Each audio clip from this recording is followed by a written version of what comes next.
შინაგან საქმეთა სამინისტროს საპატრულო პოლიციის დეპარტამენტის ავტოპარკი შკოდას მარკის 100 ახალი ავტომობილით განახლდა. ავტომობილები თბილისის საპატრულო პოლიციის მთავარი სამმართველოს სახაზო სამმართველოსთვისაა განკუთვნილი. თანამედროვე სტანდარტების ავტოსატრანსპორტო საშუალებები საპატრულო პოლიციის დეპარტამენტის დირექტორმა ვაჟა სირაძემ მოადგილესთან სერგი ბზიშვილთან საპატრულო პოლიციის დეპარტამენტის თბილისის მთავარი სამმართველოს უფროსთან ლაშა ჯოხაძესთან და სხვა ხელმძღვანელ პირებთან ერთად დაათვალიერა და მათ ტექნიკურ მახასიათებლებს გაეცნო.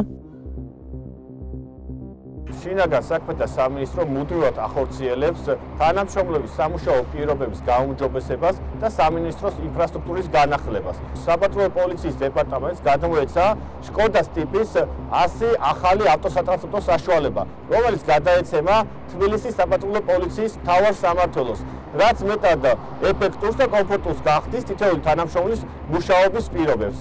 შინაგან საქმეთა სამინისტრო კვლავ განაგზობს ინფრასტრუქტურისა და ავტოსატრანსპორტო საშუალებების განახლების პროცესს, როგორც რეგიონების მასშტაბით, ასევე თბილისის მასშტაბით.